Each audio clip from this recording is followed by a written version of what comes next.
Good morning.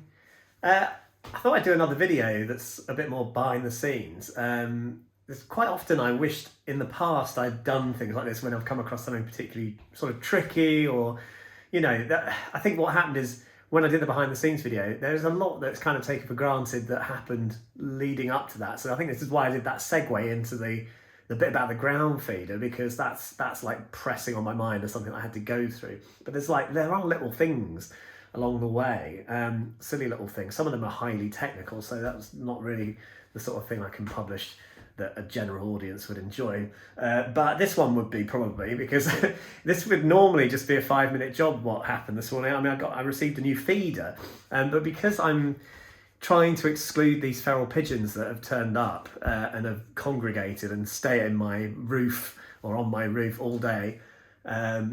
The idea at the moment is I'm trying to stop any food reaching them by means of the cage on the ground feeder, and obviously now I'm caging in the feeders, so acquiring different kinds of feeders. I've got a suet one coming tomorrow. I've already put a sunflower heart one out that's massive, but I mean it does actually work really well, and it seems like the smaller birds are actually quite keen to go in there. It's almost as if the cage itself creates it's familiarity with like going through branches or something like that. They seem to be much keener to come out, so it's nice actually. It's almost like less is more at the moment with just a couple of feeders on. But I'm going to put a third one out as soon as I've got some hooks that I've ordered that are coming today to try and make it so I can focus, that the camera can focus on all three at the same time, because it's slightly more focused on the suet right now, and I'm so OCD when it comes to, I just look at that picture and I'm like, God, it's just slightly out of focus, but I can't focus on both because they're slightly further away from the camera. The problem with I'm rambling on now. The problem is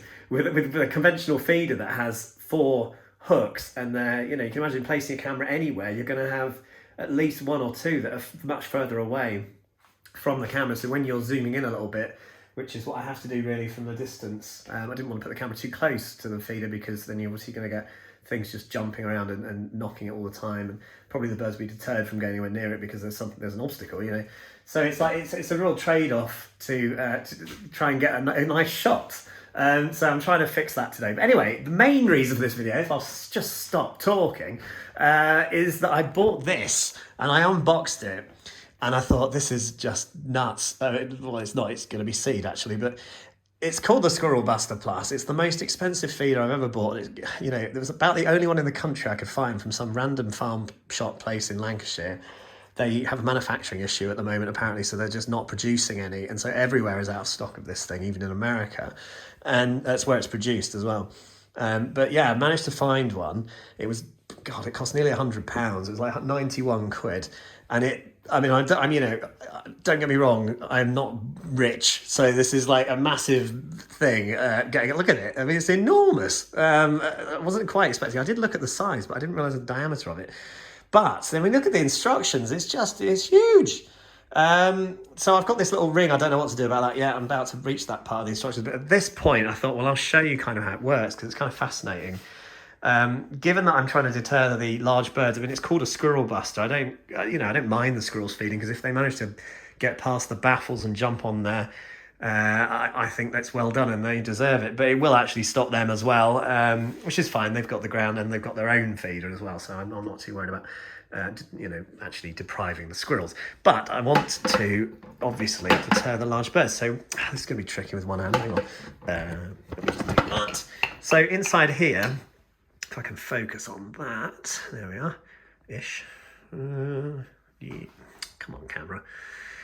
That little transparent tube there, which seemingly won't focus, you rotate it with your thumb, and this red line, it kind of moves up and down, as you can see. That red bolt is going up and down. So the higher up it goes, the less weight is required to trigger the stopping mechanism, which hang on, put my lid back on.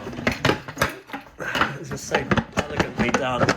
So if I hang this thing up, let me just refocus. So once hung up, if there's any weight put on it, it does that. And that's quite a nice design. It feels good as well, like it's it's robust.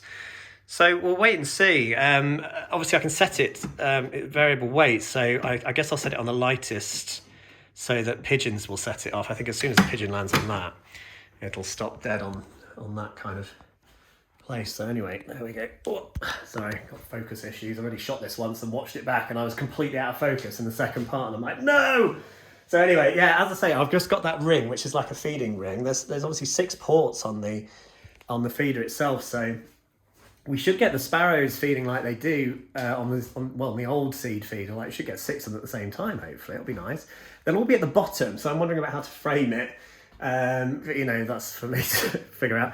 And later this afternoon, it will hopefully go up on the feeder. But I thought I'd just give you another behind the scenes thing, because it's just mental, this thing. I mean, it must be the most specialised piece of bird feeding equipment I've ever seen. Anyway, there we go.